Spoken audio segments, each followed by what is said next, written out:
Jedno često pitanje kada se radi o radovima u vrtu ovih dana jeste i kada je pravo vrijeme za vađenje crvenog luka iz zemlje. Znate da se mi trudimo da budemo u korak sa radovima u bašti, pa je zato to i tema našeg današnjeg videa. Tokom mjeseca jula počinje berba crvenog luka koji smo sadili u jesen ili u proljeće. Luk posađen u jesen dozrijeti će malo ranije, početkom jula, a onaj proljetni nešto kasnije, polovinom jula. Upravo zato najveći utjecaj na vrijeme kada vadimo luk jeste vrijeme kada smo ga i sadili.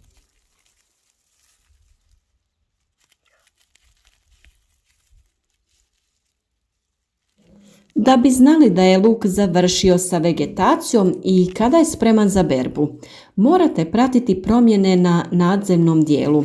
To je takozvana cima luka. Tokom rasta ona je uspravna, a kada luk prestane rasti i počinje dozrijevati, ona se krene polijegati.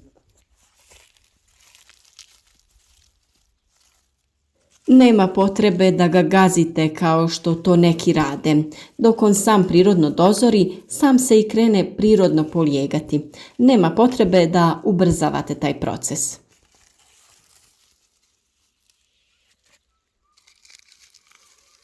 Dakle, čak nije ni potrebno čekati da se luk osuši u gredicama.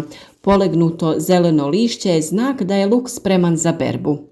Ukoliko ga poberete odmah dok krene polijegati, luk je tada idealan za pletenje vijenaca jer ima dosta lista sa kojim možete plesti.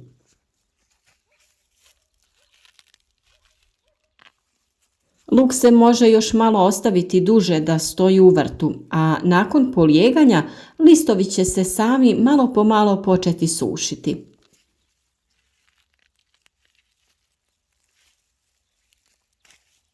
Sve savjete o uzgoju luka, naravno, imate na našem kanalu i tu možete pronaći videe o svemu što vas zanima vezano za vrtlarstvo i voćarstvo. A sve što ne uspijete pronaći, pitajte slobodno u komentarima. Kako bi bili u korak sa radovima, zapratite naš kanal, kliknite na znak zvonca kako bi dobivali obavijesti o svakom novom videu. Savjeti su besplatni, pa naše videe slobodno podijelite sa vašim prijateljima.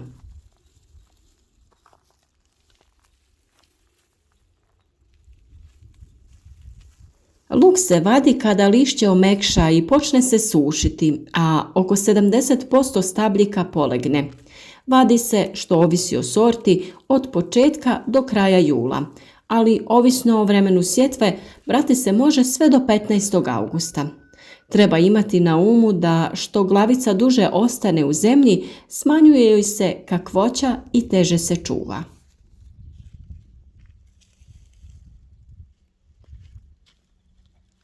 Preporuka je ipak da se pobere prije nego se svi listovi osuše, a to iz više razloga. Lišće je praktično za samu berbu luka. Primite luk za lišće i počupate. Na taj način ćete brzo biti gotovi sa berbom, ali samo ukoliko zemlja nije previše tvrda. U tom slučaju će vam ipak trebati neko pomagalo kako ne bi oštetili luk. Ukoliko se listovi previše osuše, tada ćete teže vidjeti gdje je rastao luk i imati ćete dodatni posao prekopavanja tla u potrazi za lukom. Na taj način se zna dogoditi i da sve ne poberete, te se dio luka ošteti prilikom prekopavanja, pa to probajte izbjeći. A još jedna mana ostavljanja luka dugo u zemlji jeste da može doći do truljenja plodova.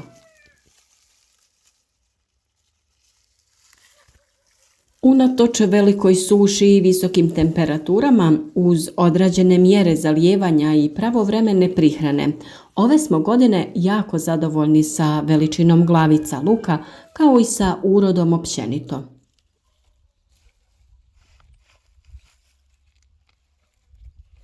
Postoji i razlika u zrelosti prema sortama luka. Jedne se odmah polegnu čim su zrele, dok recimo jedne sorte ljubičastog luka ostanu uspravne, tek poneki polegnu. Trenutak zrelosti se vidi po tome što vrhovi listova krenu da se suše. Naravno, dobro je imati posađeno više sorti luka, pa onda možemo da ih uspoređujemo.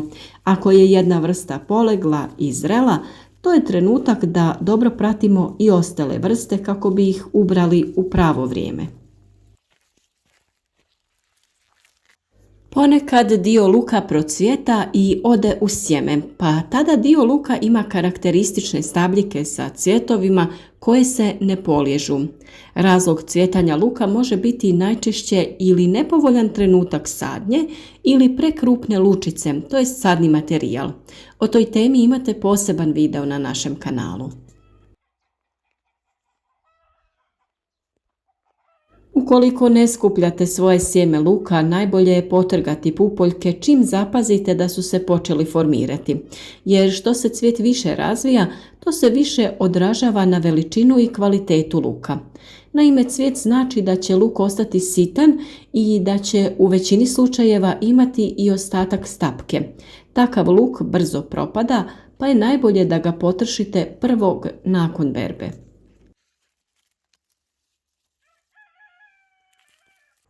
Ovdje možete vidjeti kako to izgleda luk koji je pustio cvijet i ostao je dosta sitan. U sredini ćemo pronaći ostatak ove stapke, te taj luk neće biti baš ukusan za korištenje. Većinu njegovog središta popunjava ovaj mesnati dio, a ostatak ostaje šupalj. I ovaj luk naravno možete konzumirati, samo je bitno da ga potrošite među prvima jer on ne može dugo stajati. Ukoliko ste pratili naše prijašnje videe o sadnji luka, mogli ste primijetiti da smo jedan dio luka sadili uz mrkvu, zato što su luk i mrkva dobri susjedi u vrtu. Taj luk se pokazao jako uspješnim. Glavice su bile dosta krupne i jako zdrave. Naime, listovi mrkve su radili sjenu oko luka te zadržavali dovoljno vlage. Zato je ovaj luk ovako uspješan. Ovakvim načinom kombiniranja povrća u vrtu štedimo na prostoru i ostvarujemo dobre prinose. Ne znam koliko je moguće da vidite ovdje u videu, ali usporedite sa veličinom moga dlana koliko je krupan ovaj luk. Ove godine smo na vrlo maloj površini uspjeli uzgojiti dosta veliku količinu luka. A luk koji smo malčirali sa slamom je tek posebna priča. Dobili smo luk koji do sada još nismo imali. Malč je čuvao vlagu, a pravilna prihrana je odradila svoj dio posla. Ovo je stvarno razlog zašto uvijek preporučujemo da malčirate, to jest da stavljate slamu ili bilo kakvu prirodnu materiju oko vašeg povrća kako bi čuvala vlagu i biljke će biti jače i zdravije. Nakon berbe luk se odmah iznosi iz vrta. Nekada je bio običaj počupani luk ostaviti nekoliko dana u gredici u vrtu, ali to danas više nije moguće. Naime, s obzirom na visoke temperature, danas je to veliki rizik. Ukoliko ostavite luk izložen suncu, on bi mogao dobiti opekline i početi propadati. Doslovno može da se desi da se luk na direktnom suncu skuha. Vremenski period od nekih sat vremena nakon berbe sasvim je dovoljan da se luk malo osuši kako bi ga lakše očistili od viška ljuski i zemlje.